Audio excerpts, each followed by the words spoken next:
Oval. The oval is probably the most iconic type of race track. High speed, spectacular crashes, photo finishes. Races on oval circuits almost always deliver a great show. However, the only continent with high levels of oval racing is North America. Most prominently, NASCAR holds almost all races on ovals, while the IndyCar series has seen a huge decline over the last years. This is mostly due to the fact that oval racing is probably the most dangerous type of car racing today.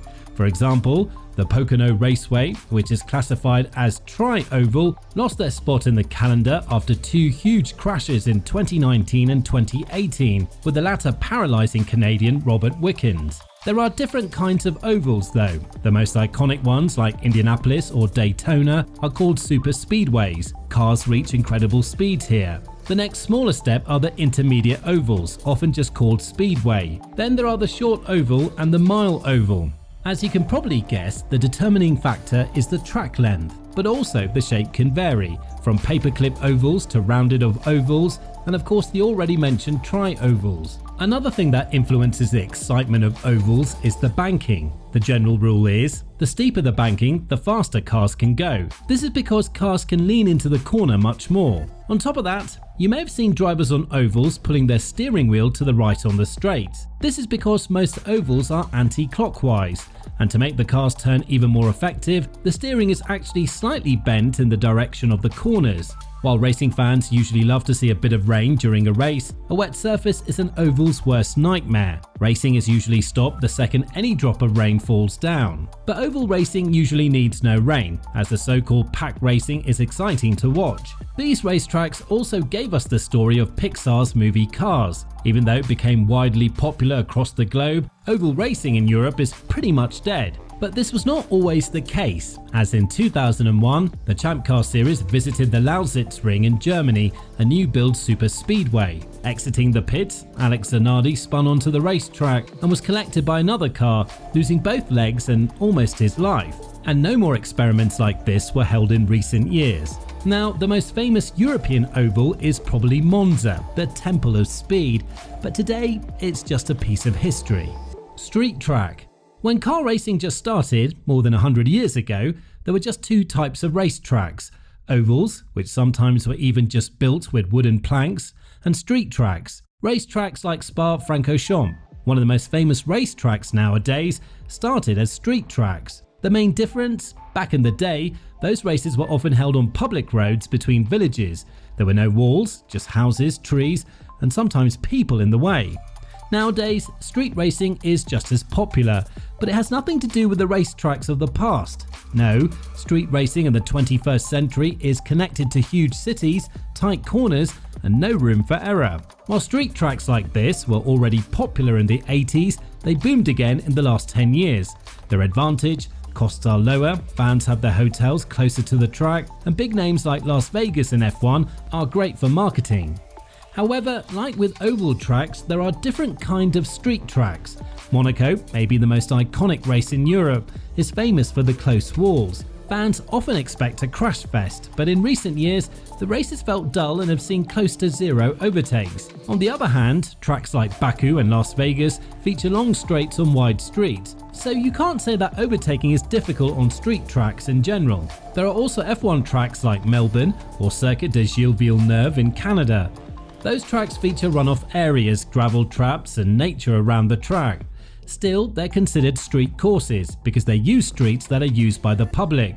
Of course, only when no race is held. This is the main factor which classifies a racetrack as a street track, not the closed barriers or the placement within a city. Still, F1 manages to bend their own rules a little, with tracks like Sochi, Miami, and the newly built Madrid Street Circuit all using some official roads, while still featuring a lot of purpose-built parts. This is why these tracks are also often classified as temporary racetracks.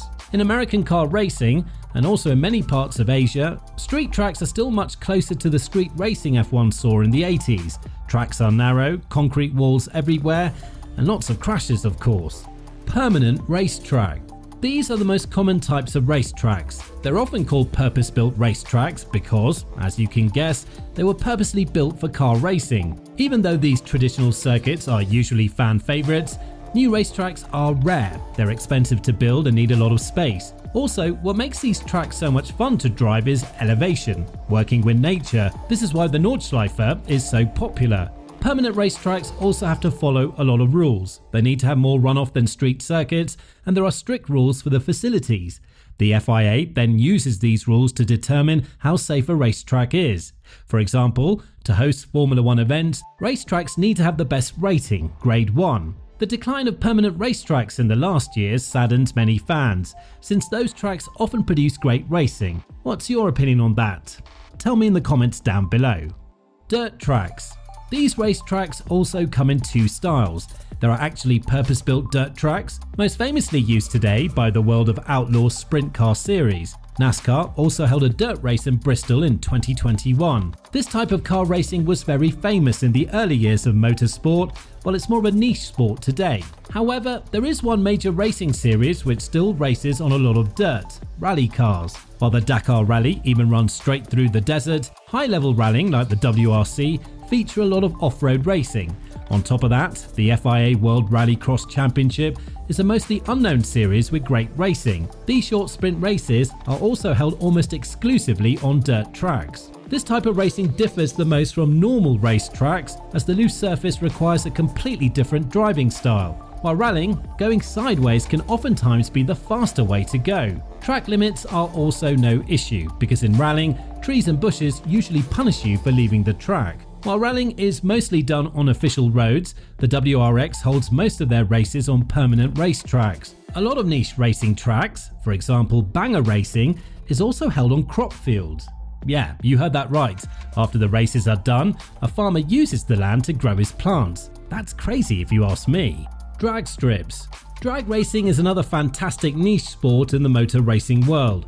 While most of the drag strips are built into other racetracks, there are some purpose-built, and sometimes public roads are used as well, but that's typically done in a not so legal way. What makes drag strips so unique is the amount of rubber in the starting area. These tracks are so sticky, stepping on there will pull your feet out of your shoes.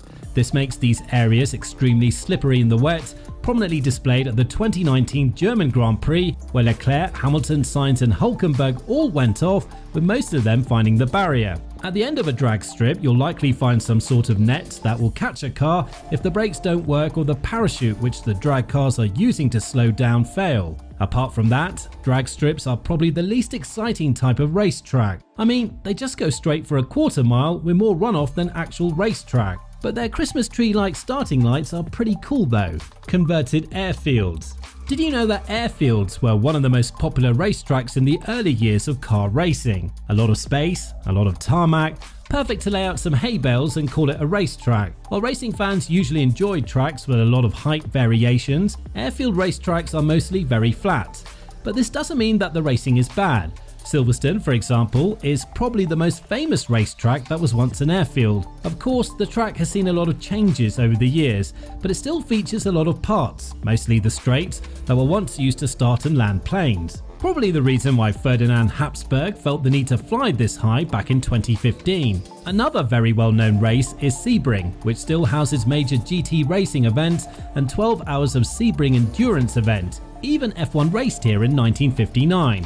While a popular practice in the early days, converting airfields to racetracks is a much rarer occasion nowadays. However, Formula E holds the Germany Prix in Berlin on the retired airfield Tempelhof. What makes that track special is that the cars don't race on asphalt, but on concrete.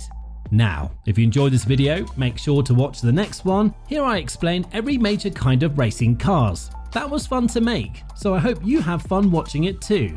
See you soon.